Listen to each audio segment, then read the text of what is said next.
ভোরের আলো ফুটতেই নারায়ণগঞ্জের রূপগঞ্জে শুরু হয় ক্রেতা বিক্রেতাদের ব্যস্ততা। বিভিন্ন এলাকা থেকে আসা নানা ধরনের তাজা শাকসবজির পসরা সাজিয়ে বসেন কৃষকরা। বিস্তারিত জানাতে আমাদের সঙ্গে সরাসরি যুক্ত আছেন রিপোর্টার মোহাম্মদ রাশেদুল ইসলাম। যাচ্ছি তার কাছে। রাশেদ,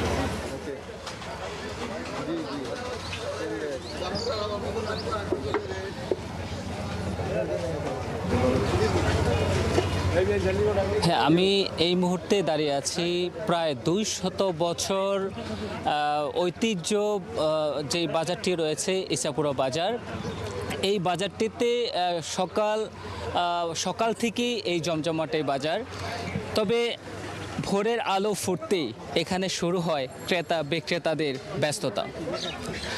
আর ভোর থেকেই কৃষকরা তাদের উৎপাদিত বিভিন্ন ধরনের শাকসবজি নিয়ে আসেন, যেমন কাঁকরোল, লাউ, মিষ্টি কুমড়া, টমেটো, কইডা, গাজর, শসা, কাঁচামরিচ, ঢেঁড়স, পটল, পেঁপে, কচুরছড়ি, ধনেপাতা, করলা, দন্দুল, লতি, বরবটি, চাল কুমড়া, আলু, পুঁই শাক, লাল শাক, টক পাতা, লাল শাক, পালং শাক, কলমি শাক, কলই শাক ও পুঁই শাক। এখানে ক্রেতা যারা আসেন তারা মূলত তাজা এবং বিষমুক্ত শাকসবজি ক্রয় করার জন্য, এবং দামটাও যেন তাদের নাগালের মধ্যে। তবে আরেকটা জিনিস হচ্ছে যে তারা বলছেন বেশিরভাগই সরাসরি কৃষক, যেহেতু মধ্যস্বত্বভোগী সরাসরি তাদের কাছে বিক্রি করার কারণে ক্রেতাদের অন্যান্য বাজার থেকে প্রতি কেজি 10 থেকে 15 টাকা কমে তারা ক্রয় করতে পারছেন। যেমন বর্তমান যেই এই বাজারে যেই সবজির দামগুলো রয়েছে তার মধ্যে লাউ এখন বাজার দর হচ্ছে 60 টাকা করে, মিষ্টি কুমড়া 40 টাকা কেজি দরে বিক্রি হচ্ছে, কইড়া বিক্রি হচ্ছে 40 টাকা, টমেটো বিক্রি হচ্ছে 120 টাকা, শসা বিক্রি হচ্ছে 30 থেকে 60 টাকা কেজি দরে, গাজর বিক্রি হচ্ছে 120 টাকা, পটল বিক্রি হচ্ছে 60 টাকা, সিম বিক্রি হচ্ছে 240 টাকা, করলা বিক্রি হচ্ছে 80 টাকা, কাঁচামরিচ বিক্রি হচ্ছে 240 টাকা, বেগুন 90 টাকা, বরবটি 80 টাকা, কচুরছড়ি 60 টাকা, চাল কুমড়া 50 থেকে 60 টাকা কেজি দরে বিক্রি হচ্ছে, ধনিয়া পাতা হচ্ছে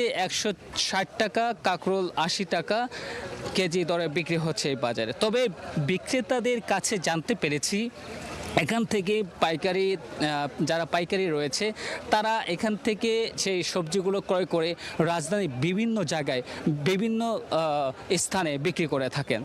আর আমরা আরেকটা জিনিস যেটা জানতে পেরেছি, ইজারাদার জানিয়েছেন এই প্রতি সপ্তাহে 2টি বাজার থাকে, একটি হচ্ছে সোমবার আর একটি হচ্ছে শুক্রবার। তো এই সোমবার এবং শুক্রবারে গড়ে এই সপ্তাহে 2টি বাজারে বিক্রি করে থাকেন 80 থেকে 8 থেকে 10 লক্ষ টাকার সবজি বিক্রি করে থাকেন।